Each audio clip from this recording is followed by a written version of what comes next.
This is Six Tackles with Gus, with Matthew Thompson and Gus Gould. Great to be back for another episode of Six Tackles with Gus. On the show today has the angry outburst from the Warriors' major sponsor been bubbling away for a few years now. Jason Ryles has talked with the Dragons as he firming as Anthony Griffin's replacement. We've got so many great top shelf Ask Gus questions, and we will crown the Six Tackles Scariest Man in rugby league. Welcome, Gus. Did you survive Magic Round? I did. Went up there. I've never seen as many drunk people in one place as I did in Brisbane. It was a party, wasn't it? Party for the whole weekend. On Sunday, I bumped into some people who'd done all 3 days, and I think they just scraped home. I think they just got there. I think it'll take its toll. It'll take its toll on a few that I know. Great footy, though, and some wonderful games. We'll have a talk about everything bubbling along after Magic Round, but let's play our favourite segment. Yes! No. That's the rule. No. Dear.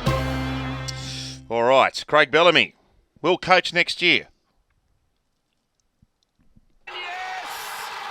You spoke with Craig Bellamy at Magic Round. Did he reveal exclusively to you that he's going to coach next year? No, he didn't. Oh. No, he didn't. He just Did you try to did you try and get it out of him? He smiled and walked. Well, I said, "How are you going?" He said, just getting old." I said, "We're all getting old, mate." I said, "You've got plenty of years left in him," and he just smiled. I said, "Don't you dare give it away," and he just smiled because I've had these conversations with him before.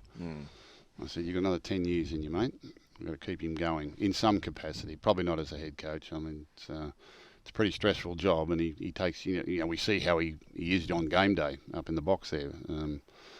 But I think I'd like to see him stay involved for as long as possible. And with the Melbourne club, he's been a part of that franchise for 20 years, and I fear for what happens if he's not there." So hang on, are you saying he will coach? He'll be the head coach next year? Because you've said yes. I said I've got no idea what he's doing. What I'm saying is I think he'll be involved. Okay. All right. I think he'll be involved. I think he's been a little bit more subdued in the box this year. Have you noticed that? Yeah, he could be. Do you think maybe he's mellowing into his 60s? Yeah, maybe there's not the expectation on the Melbourne Storm this year either. Maybe he's realising where they are at the moment, and he probably needs to be maybe a little different, or maybe he's mellowing a little bit because he sees the end coming. I really don't know. When I say he smiled, he kind of knew where I was coming from, but whether he agreed with that, I don't know. I would like to think he's going to go around again, and then maybe one of his former assistant coaches will come the following year, and I'd like to see him be around to help mentor that coach for a couple of years at least anyway, so see how he goes from there. Oh, he's a lovely bloke, Craig Bellamy. He's always really polite when you meet him. I've never sat down and had an in-depth discussion with him. Is he good company? Yeah, he's very down to earth. Very down to earth. He's not into airs and graces, and he's not into coach speak. He's not into all of that. He's a meat and potatoes boy. He's very simple, very country boy, very diligent, very deliberate, very hard working, very meticulous about everything he does, which is reflected in the team the way they've played for the last 20 years. But he's good company. He's a good footy. He's a former footy player. He's a really good footy bloke. Yep. And loves his job, loves his team, and loves the football. Yep. Well, he's made that club. He's built that club, hasn't he? Well, he's extraordinary record. From next year, we should have 2 Magic Rounds. No. Why? Number one, I saw a lot of people on the weekend that wouldn't survive 2 Magic Rounds. You'd have to have them at opposite ends of the season. Once a year is more than enough for some of the people that I saw. But see, something is good, so more must be better. That's not right, is it? What happened with Big Bash cricket? Something was good. Oh, we'll do it every night now. We'll do it for longer and longer. No good. All right. More must be better. It's not always the case. Less is more. It's a lovely thing once a year, but that's where it should be. I would love to see it in Sydney. They're all talking about other venues, and Sydney never gets a mention. We've got 9 NRL teams here in Sydney. Most of our fans are here. It's the city that could really accommodate. I would love to see it here in Sydney. I reckon it'd be a raging success. I heard you say that, actually. I'm 100%. And you could actually play it at 2 grounds. You can actually play it at Allianz or the Homebush Stadium and save the surface a little bit as well, you know. I reckon Sydney's too big for Magic Round. Why? Because I think it works. One of the reasons it works in Brisbane is because it's not as sprawling a city, and everyone stays in a reasonable distance from one another. And the stadium's kind of the end point for the pilgrimage to the ground. So it's kind of all around a similar area. In Sydney, you'd be all over the shop. I don't think you get the same colour and excitement. I do. Okay. So no 2 Magic Rounds. We couldn't get through it. No, you don't want 2. You don't want 2. One's enough. All right. What about this one? Big Red, Corey Horsburgh. He's ready for Origin. Oh, could you imagine the Big Red and the Big Maroon? Well, he won't be scared. I know that much. He won't be intimidated. Yeah. He won't be frightened to get out there and have a crack. The Big Red. He's a beauty. Be right up his alley. Now, I just collated, I think we talked about this last week, but I've just collated a list of Queensland forwards that will be available off the top of my head before we came in. Tino, Lindsay Collins, Josh Papali'i, David Fafita, Felice Kafusi, Christian Welsh, Kirk Capewell, Tom Gilbert and Ruben Cotter. Yeah, they're going to have a good side. How do they fit? We can't fit all them into one. Queensland side's going to be a very good side this year. Outstanding side. Very good side. New South Wales have got some injury issues and they've got some players out of form. And don't con me into talking about Origin selections, but I can tell you Queensland are going to have a very, very good team. They're going to be very hard to beat. Harry Grant and Ben Hunt. Very hard to beat. Very, very good team. The Fox is the fastest healer on the planet. Well, he's been named to play this week because Dr. Addo-Carr, as I now call him, I refer to him as Dr. Addo-Carr, has made himself available. I want to see him get through the final stages of preparation yet to make sure he's 100% fit. Could you imagine if you booked an appointment at the doctor and you walk into the surgery and you've got that bloke staring at you with Dr. a coat on? Addo-Carr. Dr. Addo-Carr. He'll give you confidence. What's doing, bro? He'll give you confidence. He'll pump you up.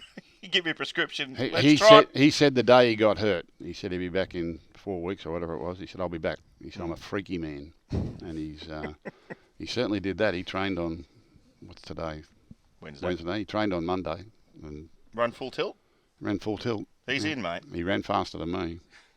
But it's not just about running. It's about all the other stuff, the stuff that you can't account for. It's the changes of directions and the stop and starting, the accelerations, the decelerations, and then getting tackled and feeling people around your legs and people falling on top of you.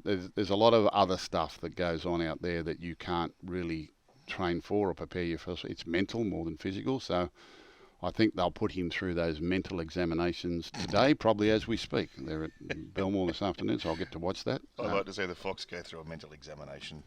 Yeah, mental examination. He's a champion. He'll be there.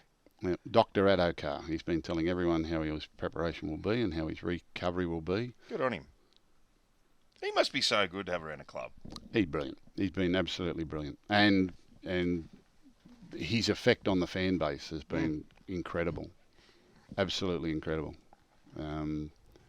Easily one of the most popular players I've ever seen in the history of the game.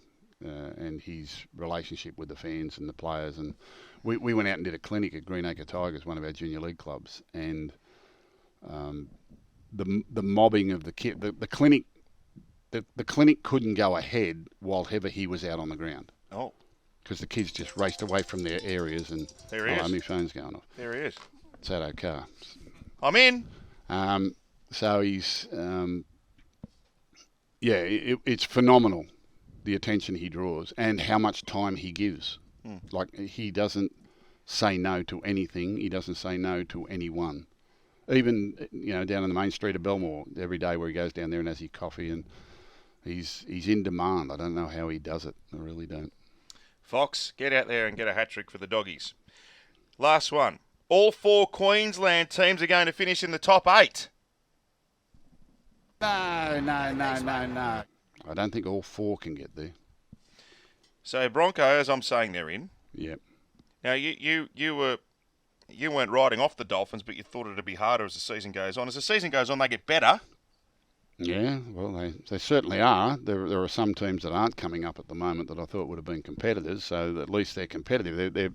the nucleus of that team with those, good old-fashioned hard forwards and, the old coach, he's just got a history of getting teams into finals. They're doing it very well, and they did it easy on the weekend against quality opposition. I mean, that was a stunning win. I'm a Titans fan now. Titans play really good football. Titans have got to find a reliability factor before we can be touting them as top 8 material. And do you reckon they haven't found a bit of that the last couple of weeks, though? They have, but they still, they still get good leads and stagger a little bit. They can't keep doing that each and every week. It'll just wear them out. And the Cowboys have got a long way to go. They showed they wound the clock back 12 months the other night when they gave it to the Roosters and showed what they're potentially. So I look at that, and if I'm coaching that, I'm saying, well, where the hell has that been? Why now? Where the hell has that been? So whatever excuses or reasons or things we were looking for as to why it wasn't happening, that performance just dispelled all that. What was it that triggered that particular performance and on that day? It can happen in the wet, and it was obviously a heavy downpour of rain, at the start and during that game. And wet weather football I call upset football, because if you can get to the front, even if you're a despised outsider or an underdog, if you can get to the front early in the wet weather, it virtually dictates the rest of the game. It makes it very hard for the team coming from behind, particularly if they've got some demons and they're out of form a little bit, which the Roosters obviously are. I mean, had the Roosters jumped to the front, it could have been a different game. But the Cowboys got to the front and then were able to dictate where the game was played, and that's all they had to do. They didn't have to get too expansive with it, and it just wore the Roosters down. It showed where the Roosters are mentally at the moment and where their football is, and they careered away with it. I'll tell you what impressed me, and have you seen circumstances where the rain kind of it makes you simplify your game? And I reckon that helped the Cowboys. They just ran hard and tackled hard. They forgot about all the other stuff. It's a simple formula. I can't ever remember in all my years of coaching, like you used to write game plans out, and I used to write them out in longhand. I couldn't type, and we didn't have technology back in those days. But I can't ever remember a game plan. And my game plan would come in a sheet like that and pinned together. And on the front page, the game plan would go forward, control the ball, kick, chase, tackle. That wins a lot of games. Yeah. Go forward, control the ball, kick, chase, tackle. And that is sometimes all you have to do. And what I do is I liken wet weather football to semi-final football. I liken it to origin football. All right, the same mentality that comes with wet weather football, where you worry about ball control, you worry about field position, you worry about doing the basics right, you worry about kicking and chasing early in the tackle count, or kicking and chasing and getting the effective ends to your sets of 6 so that you're putting pressure on the opposition and giving the ball back to them where they want it. That's finals football. That's origin football. It's wet weather football. It's wet weather football on a dry day when you're playing the finals. It wins a lot of games. And that's Wayne Bennett teams to a T. That is Wayne Bennett's teams. Wayne Bennett's is not a great mental examination when you play against his teams, but you're going to have to beat them because they won't beat themselves. They control the ball. They go forward, they control the ball, and they kick, chase, and they tackle well. And they make it hard for you. And sometimes that's all you've got to do. And, players and coaches sometimes confuse things far greater than they should be. Because at the end of the day, those simple things will win you a lot of games, provided they're done effectively. It's when you think you've got to step outside of that can make it different. It's a simple game, Matt, played by complex people. Jeez, Cohen Hess had his best game in a long time. Yeah. He bashed him. His role was simplified. That's right. Might have unlocked the Cowboys for the rest of the year. You never know. But that's, to me, that's the overriding thing. Well, where the hell has that been? Why now? They've still got all those big fellas to come back in too. So let's say they've got the Dragons this week. How big a game's up for both clubs? An Ask Gus question, which segues nicely from Fig Tree Russo. Following Val Tavares' debut for the Dolphins, who he says is Chris Close Mark II, what are some of the other great debuts you can remember? Oh, crikey. Well, firstly, a comment on the big centre, the big young centre. Oh, he's a beauty, isn't he? He's a beauty. Gee, he's got some junk in the trunk, hasn't he? He makes people miss. Yeah, and that again, Wayne Bennett.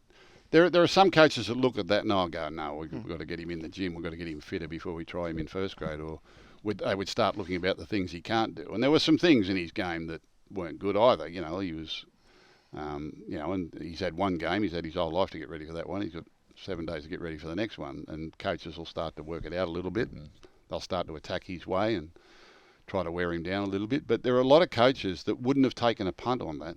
They'd look at him with that girth hanging over the top of his belt and you said it. and think, oh, no, I couldn't possibly throw him out there. But Wayne Bennett said, no, in you go, Tiger. Rip into him and do what you do well, which is run over the top of blokes. Knock over people out of the way. And he took it from, whatever level of football he was playing in rugby or, whatever, he's just... And we've seen him obviously in recent times getting ready to play in that first grade game. He's been scoring a lot of tries where he is and making a lot of tackle breaks and a lot of line breaks. But his team was on the front foot and going well, and he backed it up and scored a couple of tries. And he's a bit of a character too. He's got plenty of self-confidence, and he was with the right coach that week, wasn't he? I love the haka too with his supporters and posse in the crowd. Can you remember any? Who'd you debut that went enormous? Can you remember anyone? Debut that went enormous? Oh, a lot of them over the years. Freddie talks about his debut where he chipped and chased. One of the greatest debuts I ever saw was Brett Hodgson in Origin. His debut in Origin was one of the greatest debuts I'd ever seen. He set all sorts of records that night. You coach? Yeah. Yep. There's been some great debuts, but that was a timely one, wasn't it? Very good. All right. Bruiser Brad asks, he's Bruiser Clark's nephew. Easy. There appeared to be a boom in post-contact meters in Magic Round. Does this reflect a drop-off in hip drop tackles? Yes, 100%. 100%. Yep. As I say, the tackle technique's getting harder. The blokes are big and strong, and they keep their legs pumping, and you combine that with tackle technique, refereeing interpretations, play the ball speed, and HIA. The sensitivity with HIA and bunker sending people to the head bin if they get a knock. It's all related. Every part of it is related to the tackle technique, and putting yourself in front of big men running hard is difficult. You've sort of they've all got to stand up, and they're just if you can't get to those legs and stop them from their legs pumping, it's hard to pull them down. So there's no doubt the post-contact meters is now big, and it's getting harder to drag them down, particularly from behind. I don't think anyone's going to come up with the answer to it just yet. All right, good on you, Bruiser Brad. Your observation is right. I think that's where Big Red excelled. He had a stack of post-contact Well, meters. he shouldn't have gone that far. Someone should have stopped him. Won't get away with it in Origin. Someone should have stopped him. Looks like Jason Ryles is back on the Dragons hit list. Gus, if they can land him soon, I'm wondering if they'll consider making a change there. I know you've been in a position where you've had to change coaches mid-season on a few occasions. When do you decide to pull the trigger? Is there a secret recipe when it all gets too much? No, I don't think that the Dragons will be making any decisions mid-season to remove the coach and bring someone in straight away. And I understand that Jason Ryles will be one of the people that are targeted, or certainly media think he's one of the players. I don't think Jason Ryles is going to the Dragons. Well, he met with the club on Monday. Yeah, but I don't think he's going there. I don't think he's going there, and I think that's a tough gig for a first-up coach. Crikey. I think he would be one of the favoured ones to take over from Bellamy at Melbourne, where he spent a number of years, and Melbourne's a club that's well set up and well. The Dragons have got a lot of things to do before you go worrying about head coaching. A lot of things to do to get that club right. So I don't know whether just changing the head coach is going to solve that. Doesn't matter who you bring in. I watched that game very closely on Sunday. That was on before the game we called at 4 o'clock. Tigers Dragons. Thought it was going to be a fascinating game, and it was. And they wrestled their way back to leading in the second half, and they looked like they were controlling it pretty well. They were kicking well, they were tackling well, but you just felt the Tigers had another try in them, and they sort of managed to fight their way back and win it. They should have won that game, the Dragons. They really should have won that game. They could easily have won their last 5, but where it is at the moment is they've become used to losing. It's kind of like they anticipate the worst. When I watch the Dragons play, I don't feel as though they're anticipating anything good's about to happen. They're kind of fearing the worst the whole time. And, even at the back end, they should have scored on the last play of the game, but found a way not to. Just bubble their way to a miss. And, it's taking nothing away from the Tigers, who did really well. They've gone through their runabouts themselves, but suddenly the confidence of having a win week before allowed them to come up with the necessary to win again the following week. The Dragons are a talented team. I think it's a top 8 roster. I've been saying that for a few years, but it's they haven't played finals football in the last 3 years, and I think that's been an underperformance. And I think they're underperforming at the moment. Having said that, there are really good aspects to their games over the last 5 or 6 weeks. They could easily have won 3 out of the 5. Certainly could have won 5 out of the 5, but really could have won 3 out of the 5, and we wouldn't be having these conversations.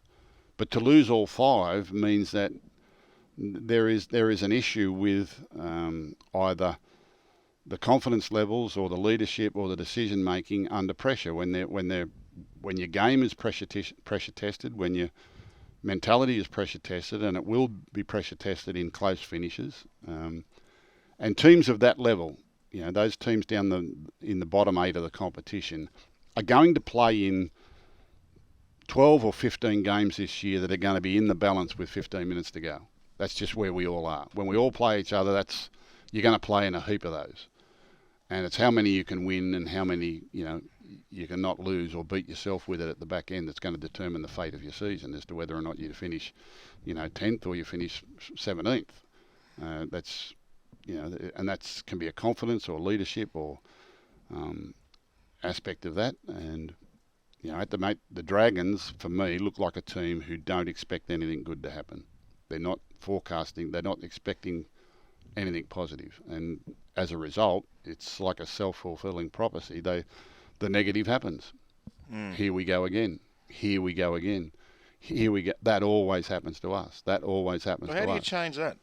It's a mentality. But do you change it with? Well, you tell me how much this game is physical and how much is mental. Wouldn't have a clue. Never strapped on a boot in my life. Yeah, well, it's at the elite level, the mentality is extremely important. The way you think, the way you explain things to yourself, the way you communicate with yourself and communicate with others, particularly under pressure. But to change that, don't you need to change something? You need to change the voices in the dressing room? You need to change the voices in your head.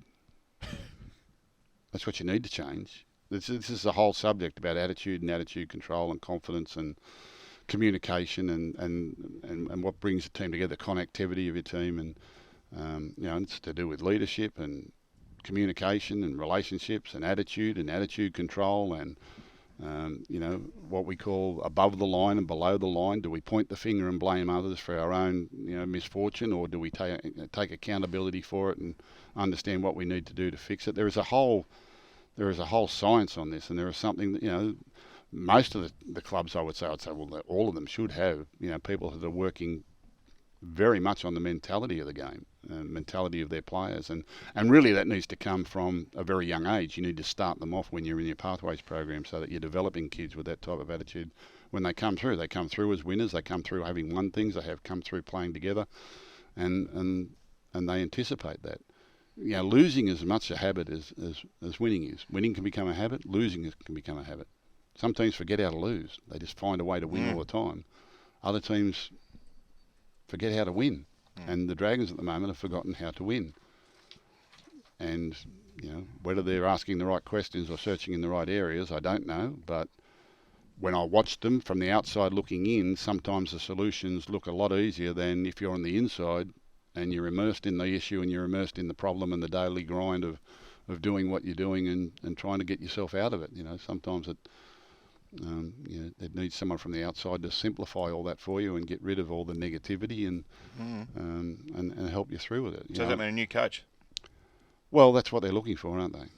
Yeah. It's quite obvious there that they're looking for a new coach and a new mentality. But I don't think it's pure. And the solution here is never purely just coaching. It's never purely just one thing. It's a combination of a number of things. You could take individually. You could take any one of those Dragons players and put them with the Panthers or the Melbourne Storm or the Roosters or the South Sydney, and they would be a totally different animal. Well, Zach Lomax is an example collectively of that, at the moment. Well, I think Zach Lomax is an Origin-class footballer. He's never got anywhere near what he can do there, has he? Well, And what did he not play reserve grade on the weekend? no, he didn't. They experimented with him at fullback, and then on the right centre he was going good. Now they moved him to left centre, and now he's out of the team. He didn't play reserve grade on the weekend, so whatever it was that got him dropped. Well, it sounds like they've given him thinking time. But he's not in camp with the team up at the Gold Coast at the moment as they prepare to go to Townsville, so he's obviously playing reserve grade this week. I didn't look to see whether or not he was named. He's in reserve grade this week. He's named in reserve grade this week. So they're giving him thinking time while the whole squad's not even in the state. Be sitting at home twiddling his thumb. Look, I don't want to comment on other teams and how they go, but what I see there is a waste of talent. I think we all see it's a waste of talent in Zach Lomax, and there were obviously issues there because he's a really good goal kicker. Now, in the last 5 weeks where they've lost all their goal kicking percentage has been terrible. I think he's kicking at like 60%. Yeah, he's normally a much more reliable kicker than that. So, what I talk about positive and negative things to happen, there's one player that's reflected in one part of his game before it started to eat into the rest of it. So the goal kicking, is a symptom of something. You don't suddenly lose your ability to kick the ball. All right, but some of his kicks were terrible compared to the way he used to have a beautiful high straight kick, and now the ball's swinging and he's starting it out to the right and it's swinging back to the left and it's going in lower. I don't know whether he's changed his technique or it's just a confidence issue, a mentality issue, or there's too much pressure on each kick, and like this game's going to go down to the wire. I can't afford to miss one, and all of a sudden he's thinking about the result and just not the process of what you're doing. Goal kickers, you've got to kick the ball, not the goal. Kick the ball. But if you're worried about the goal and the result and the score and everything else that might happen, and if I miss and what'll happen then, it's going to lead to those types of things, and that's in all aspects of your play. If you're worried about the result or the consequence of something negative happens, then it will happen. It will happen. They're not doing anything that's proactive towards winning. It's kind of like when they get to the front, they're protecting it, or if they're just behind, they don't believe they're going to get out of it, and that's just where they are at the moment, and I think they're a heap better than that. I think they're a heap better than that. Is that relatable to my golf as well? Golf is the perfect sport to deal with the mentality of sport and the mentality of performance and performance anxiety, and and for all of those people out there that are golfers, how nervous do you get going to the course each week about that first tee shot? I want that first tee shot to be good. I want that first tee shot to go, and you're practicing. It's in your mentally in your head, and you're practicing that swing. You practice that swing, and you're in the pro shop, and you're on the practice tee, and you're trying to get that first swing, get that feel, and you're all worried about this first shot, whether the first shot goes down the middle of the fairway. Now, what if it doesn't? You've got 18 more holes. You've only played one shot. You're going to have 80 of them. All of a sudden, your whole day is going to be determined by that first shot. Why are you worrying so much about the first shot? It's going to come and go. You've still got a whole round to play. All right, and that's what performance anxiety, that's what it does. Do you think I've got performance anxiety? Of course you do. Of course you do. Because I sometimes hit it like a champion, and then sometimes I turn it like a busted ass. I've got a great bloke. He's on social media, and he talks about the reality of golf, about manage your expectations. I've been sending you something, right, about the greatest golfers in the world and their percentages on how often they hit the green, how often they hit the fairway, how many putts they sink from 10 metres. Yet every amateur golfer thinks that he should be sinking every 10-foot putt and hitting every green from 100 metres out and hitting every fairway. It just doesn't happen. The pros don't do it. Why do we expect that we're going to do it ourselves? I think I'm worrying too much. Because you hit a good one and you think you're going to do it all the time. That's right. The problem is the good one's probably a fluke. It's probably just a fluke. That hurts. Yeah. I've been practicing hard. I really got into my golf for a long time. I got down to about a 2 handicap, which is as low as I get, and then I hurt me back and I haven't played for a long time. But golf mentally is I used a lot of my experiences in golf and learning the game of golf and golf instruction. I read a lot of books on golf instruction, and I had a couple of really good golf coaches that when I wanted to do it seriously after I finished playing, and I used a lot of that in my coaching. A lot of about the mentality and attitude control and thought process and playing to your strengths and playing within your limitations and not letting your weaknesses come against you and accepting the results of things that happen and seeing each moment as a challenge, staying in the moment, not getting too far ahead of yourself. Oh, geez, I'm tired already. Not worrying about what happened the previous shot. Ernie Els, great golfer Ernie Els, he said to be a great golfer, you've got to have a bad memory. Yeah. So you've got to be able to forget that shot. What's the hardest shot in golf? The next one? Eh? The next one? It's the shot after a shank. Oh, yeah. So if you've shanked one, your mind's whirring everywhere. How did that happen? Geez, How do I stop that from you happening? get the shits after a shank, don't you? Yeah, that's the hardest shot in golf. It's not the 300-metre drive or the hit to the small green or the 30-metre putt. It's a shot after you hit a shank. That's the worst feeling. Yeah. Oh. But that's football. That's football. Like if I'm kicking goals and I all of a sudden I shank one, how do I readjust to that? What do I do? You know, like our goal kickers today are very meticulous and they practice really hard. So with Zach Lomax, it's unusual to see a player that has been so good at what he's been doing for so long and so ingrained in his technique and you can see it in his ball flight and his confidence and the way he attacks it, to suddenly this year be struggling. Now I say that's a symptom of something else, right? And it's a symptom of it's a symptom of, I think, the mentality of the club and the mentality of the team. To put it bluntly. Mm-hmm. Okay. Now, without being there on a day-to-day basis and watching it, I can only see what you see when it comes out, you know, at 3 o'clock on the weekends when they play. Yeah. But I see it come out more and more under pressure. The things that fall apart when they're pressure tested are symptoms of a negativity or a mentality that, without fixing that, you're not going to fix the rest of it. It's not going to be done in the selection room. It's not going to be done by getting a new coach. It's not going to be done by moving people around and shuffling the deck chairs. It's, you know, they look for the answers in the wrong place. It's a mentality. It's an attitude control and you know, and people don't like to hear this, but getting back to simplifying your thought process and simplifying your game to what you are strong and what you're good at. And that's important. I'm going to have 45 points tomorrow now. What? I'm going to have 45 points tomorrow now. No, you won't. No, you won't. Right? Because you're that worried about the score. expectation You're worried control? about the score already. Yeah. You're worried about the score already. What you should be saying is, I'm going to have 18 good swings. Ah, that's what I need to be saying. Yeah. Very good. Thanks, Coach. A lot of good players have debuted this year. Something's happened. My phone's been going off here for 10 minutes. Yeah, I know. Yeah. A lot of good players. Maybe this podcast has been axed. A lot of good players have debuted this year. Who's the best chance of winning Rookie of the Year? Who's impressed you? Who's the new folk? Rookie of the Year. Yeah. Oh, crikey. You're testing me there. Rookie of the Year. I'm trying to think who the... Jacob Preston. Oh, yeah. He's good, isn't he? And that's being a bit biased because I see him every week with the Bulldogs. Actually, I predicted it in the off-season watching him train. Did you? Yeah. People asked me who I was excited to see. I was excited to see Jacob Preston play. Yeah, right. I think he's been terrific. I think he's an Origin player of the future. There you go. Jacob Preston. He's going very well. Who else have we had? I'm trying to think of.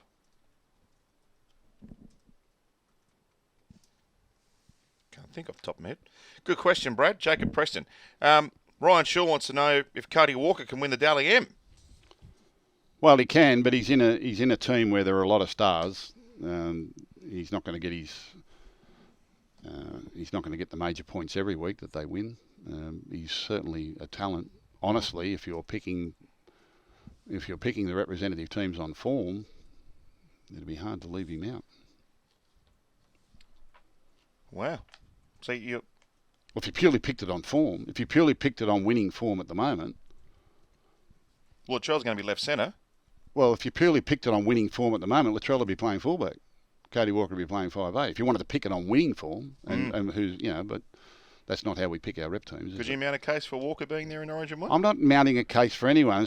Could you? Stop talking about Origin selections. I'm just saying that if you were picking it purely on form, and this is the argument every year, if you got the statistics people in the game, right, the people who watch statistics and analyse games, to pick the representative team for New South Wales, it would look a hell of a lot different to what the team they'll end up picking, I'll guarantee you. Yeah. Yep. So could you mount a case for Cody Walker playing in Origin 1? They could. He's great They to could. watch. But he's in really good form. But South Sydney are in really good form. South Sydney are in scary form at the moment. The way they dismantled the Melbourne Storm the other day, in a game that we all thought would be the closest of the weekend, it wasn't close at all. It wasn't even as close as the scoreboard said. It's a long time since I've seen someone just totally treat Melbourne Storm with disdain like the way South Sydney did the other night. It was scary good. I reckon Tavita Totola mightn't be too far away from an Origin jumper. Right. It's a good tip. If Freddie ever gets immortal status, what would you call Freddie in the 8th? Asks someone. You'd call it, I don't know, 8th and the 9th. I suppose you could.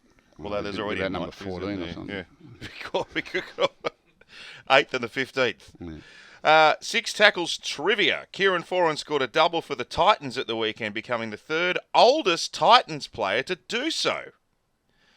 Who was the oldest to score 2 tries in a Titans match? Good question.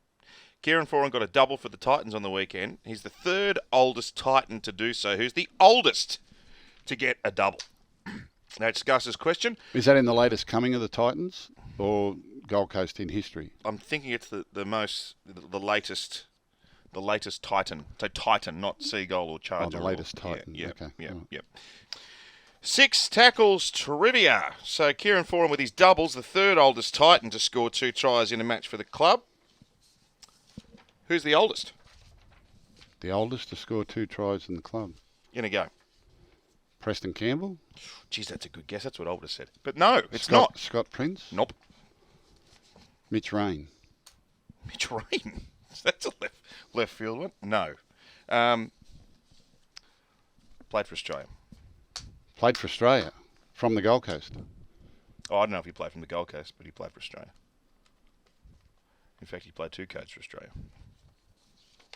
Played 2 codes for Australia. I'm lost now. Dual international. Played for the Titans. I don't know. Surely you know this. Wendell. No, but he played for the Wallabies at the same time as Wendell. Oh, did he? Yeah. It's Matt Rogers. Oh, right. Okay. Was he a Titan, was he? Okay. Very good. Don't you remember him playing for the Titans? I remember him playing for the Gold Coast, but I didn't think it was as recent as that. Yeah. Matt Rogers. Great player. I'm sure Preston Campbell would have scored 2 tries in a game. How old was he? He'd have scored 3. Yeah. Surely. Anyway. He's a beauty. Pretty Both fair beauties. guess. They were a bloody good side when they first came in with all those blokes, weren't they? Mm. Preston and Rogers. They played in the preliminary final. Yeah, they did too. Yeah.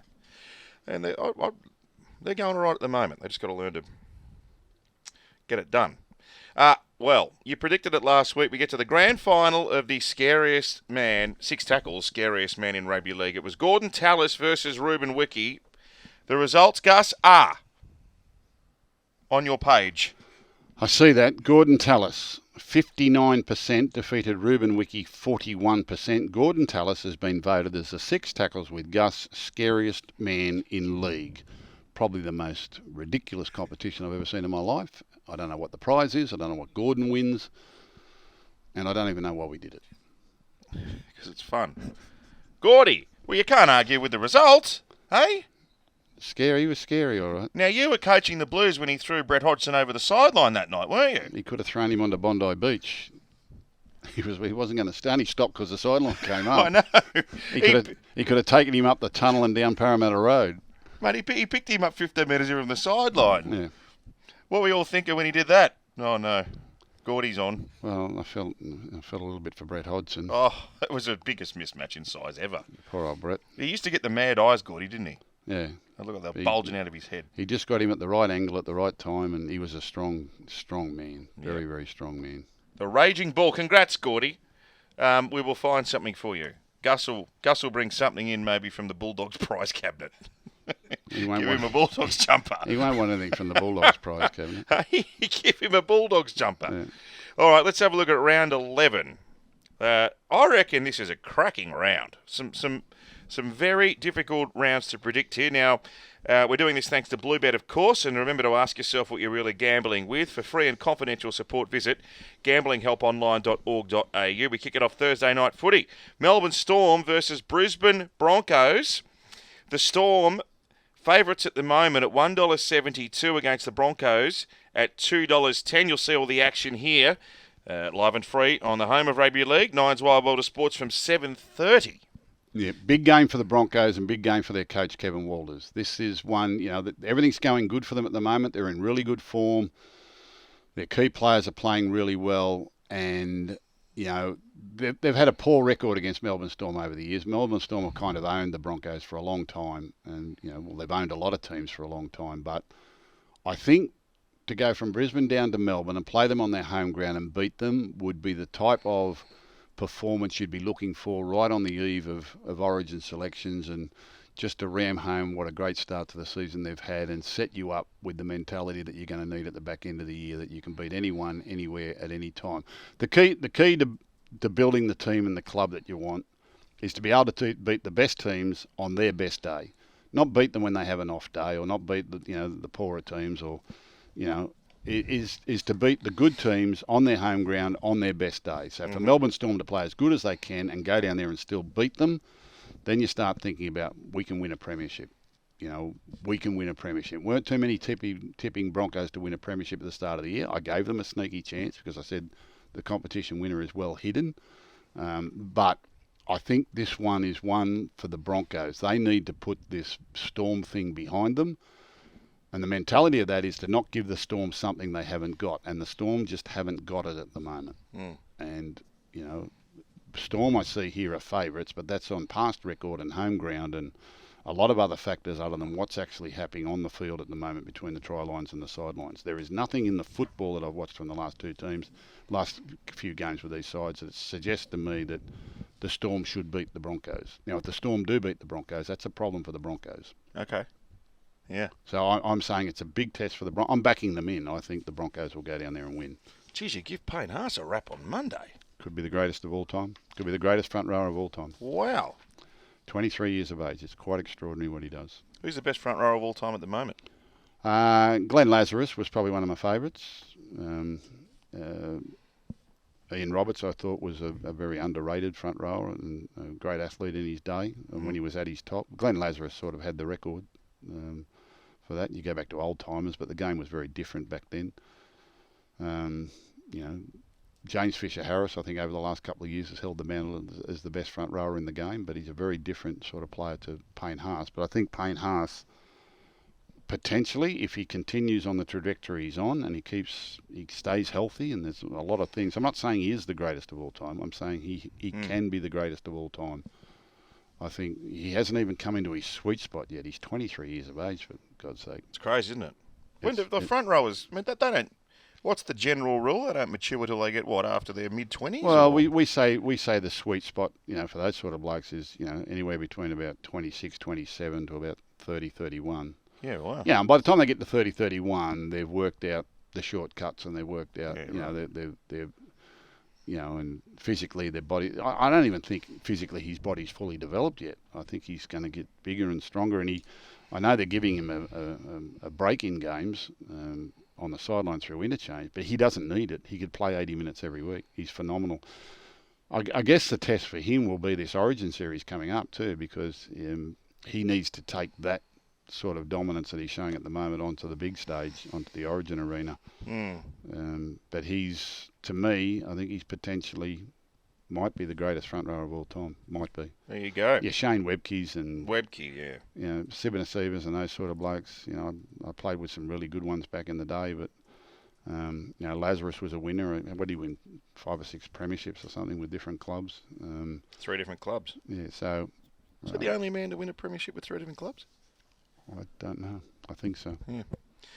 All right, Bulldogs, Warriors, early game Friday from Accor Stadium in Sydney. Bulldogs $2.05 on Bluebet, Warriors $1.77. Great to see the Fox named in the team. Let's hope he makes a comeback. Anyone else back? Not this week, no. Okay. That'll be a very good game. I thought, I watched that game closely for radio actually on Saturday, and that Panthers-Warriors game was an absolute belter. The Warriors of that footy was amazing. The Warriors have been good all year. Yeah. That day where they came from behind and beat Cronulla with 12 men, and they've put in some really sterling. Even the games that they've lost, they haven't lost by much. They've had a bad run with injury, but they seem to have got a few back. So they're really well coached and they're playing really well. They're a good bunch of blokes, those Warriors blokes. All right, Friday night footy from Bluebet Stadium. Can't wait to get out there. They'll be crammed in. 8 o'clock kickoff. We're on air from 7:30. Panthers $1.53. Roosters $2.50. Not quite working for the Roosters at the moment. And the Panthers, their defence was sensational against the Warriors. Well, it's still the strength of their team at the moment. Their defence is being terrific. Their attack isn't going as well as they would like. I'll just mention Liam Martin's on the extended bench in 21, so they may get him back from the hammy. And, well, history shows that when they name them on an extended bench, they don't name him there for no reason. If he's named, he will play. I've got no doubt about that. So you can expect Liam Martin to take his place on the field. They wouldn't name him just because he was injured. Look, they're still not travelling as well. They're not accumulating points like they have in the past, but they're certainly defending really well. Defence wins premierships. At the end of the year, it's probably the best defensive team that wins it. So we keep looking for teams that can win the premiership, and they keep standing out in that category with their defence, which is going to be difficult because the Roosters are really struggling in attack, and now they're going to play against the best defensive team on their home ground. I said on 100% footy the other night, I expected a big reaction out of the Roosters. I think that on the weekend, if that doesn't incite some sort of response from the Roosters, then we've got to start to wonder what's going on. That performance on the weekend, to go down the way they did and to surrender as meekly as they did, they need to bounce back from that very, very quickly. And I see that Jared Whare is now named in the starting lineup, and I wonder whether or not they'll take the liberty of putting him on the bench or starting him in the... I think they need to get onto the pace straight away. Look,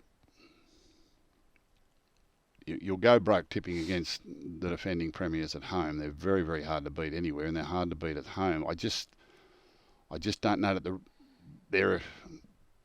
I've got a feeling the Roosters just might bounce back with this and win this game. Whoa! That's my feeling. I might be totally wrong, but if I'm wrong, if the Roosters just continue on the way they're going in this game here, and the Panthers have their own way with them, and I think the Panthers could easily win 18-6 again or something like that, or I don't think it'll be a very high scoring affair. I think both sides are struggling in attack and defensively pretty sound, but I think it's a game that the Roosters can win if they bounce back to their best. At a time where the Panthers are not playing at their best and winning. You understand what I mean? I do. I just feel like if the Roosters can get it right and get to the front early, it just might.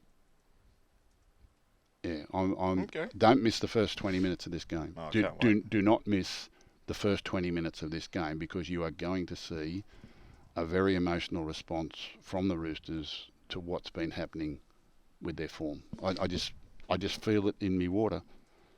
I get feelings like that. All right, Roosters for Gussie. Saturday, 3 p.m, Rabbitohs $1.16, Tigers $5.25. The Tigers have won 2 in a row. They're only a couple of wins outside the 8. What was everyone worried about? Exactly. Tigers might make the 8. Could. They could. Don't think you'll be winning this, though, I would imagine. I don't think they will, but they could. Anyone can make the 8 at the moment. But, they've been racing at Kembla, and now they're in the Group 1 class playing against the Rabbitohs this week. So I think Rabbitohs should be able to accommodate for them. But, again, the performance of the Tigers is important. Whether they win or lose, it's aiming up. They've had 2 good wins now, and that gives them a lot of confidence. And no one expects them to go well this week. Not even South Sydney expect them to win this week. So if they could keep the game close until the last 15 minutes, maybe it's a part of the game South Sydney haven't prepared for. And the Tigers have become used to it, the close finish. South Sydney mightn't be ready for it. I think they're too professional to let that happen, and I think they'll probably be too far in front when it does happen. What's the weather for the weekend? Have we got upset weather coming? I don't think so. Have a little look. I think we've got sunny days all the way through for a while. So, no, Rabbit too strong for Tiger. Now, in a strange way, this is nearly the biggest game of the weekend, this one. Can North Queensland make it 2 in a row and start a run, or can the Dragons snap this losing run up in Townsville? Cowboys $1.47, Dragons $2.70. Well, look at the mentality of the two teams. Look how both teams left the field after their last performance last week. You know, one with their tail between their legs, and the other one's cock a hoop, and they've had a win and bounce back. And you know, I would have to think that just sheer momentum and mood at training this week and everything. I think Cowboys fans will be there. I think Cowboys should win. I think Dragons are quite capable, but they've become used to losing. It's hard to see them bouncing back from that. I think they've got the talent to do it. I think they've got the team to do it, but I think the mentality of the two teams at this moment just says to me that the Cowboys should win at home. Okay, Cowboys to win there. 7:30 Saturday. It'll be darn cold down in Canberra. Raiders are $1.65 favourites against Para. 2.25 outsiders. The big news in this one, of course, is that Mitchell Moses is missing. He's been replaced at halfback by Jake Arthur. Yeah, interesting game this. They've won 4 in a row now, Canberra. They have. And I won't say they've been highly impressive in any of them. Even the other night, I doubt they would be cock a hoop with their performance there either. But no, Mitchell Moses makes it very, very difficult. Certainly, Dylan Brown's going to have to step up there. They were pretty poor themselves on the weekend. Home ground, Jack White with a couple of games under his belt. It's easy just to say Canberra Raiders. I'm not so sure. It's a game where I've got no opinion, but I'll go with the home side just for the sake of a tip. My tip? Take a jacket. Sunday 2 p.m. up in Newcastle. Knights $1.95, Titans $1.85. We've got some hard games to predict this weekend, and that certainly fits that category, doesn't it? Yeah. The teams coming off the bye have got a good record this year too. Good point. Titans, how they react to that win the other night and how they've celebrated since, and now go on the road. Can they take their home form on the road? This is another one where I don't really have an opinion. I'm going to go with Titan just. Okay. I noticed that Kurt Mann's out, so Crossland's back into hooker. But they've got revolving number 9s there in Newcastle. He does a good job, Phoenix Crossland. Yeah. He was former half 5'8" type player, but he's done a good job for him in the 9 role. And then Sunday footy over at Manly, 4 Pines Brookie. You'll see it here on 9 from 3 p.m. Kick off at around 4.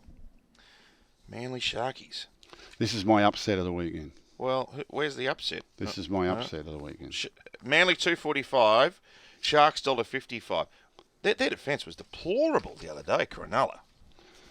Yeah, Manly haven't been a whole lot better. I'm going to tip the Bash squad to return. I'm going to tip the Sea Eagles bounce back, and I'm going to tip that Tommy Turbo was man of the match. Okay. That's my fearless multi. That's your positive reinforcement mindset there with Tommy, is it? Eh? You think positive. If he stops worrying about everyone else and starts worrying about himself, Tommy Turbo will bounce back. Okay. He's too good not to, and I think Sea Eagle at Brookvale, I'm actually going to call that one. I'm looking forward to it. I'm looking forward to it. This is a top team the Sea Eagles can beat. A top team the Sea Eagles can beat, and they can do it this weekend, and Tommy Turbo can be man of the match. So I'm going with a few outsiders. You are. Bronco, I'm going with Rooster to beat Panther. Crikey, I'm mad. You're tipping the Bulldogs too. Yeah, I don't tip in those games. Bronco, Rooster, Rabbit, Cowboy, Raider, but I don't know. Titan, but I don't know. And Sea Eagle, I'm very optimistic that they'll turn it around on the weekend. Okay. Go Manly. That's my fearless Paul Vorton would say. Great news. We've beaten the fire alarm. Yes, we're having a fire drill here very shortly. It's a good timing, right in time for the podcast. My phone's going off. Something's happened. With the number, with all the messages I got here, something's happened. I can just tell by the numbers who's ringing me. That's in relation to your NBN appointment. Yeah. Go and fix Gus's NBN. You better get home in time. That's Six Tackles with Gus for this week. Enjoy the footy. Make sure you join us for all the action on 9 over the weekend, and we'll see you next week. What are you really gambling with? For free and confidential support, call the number on the screen or visit the website.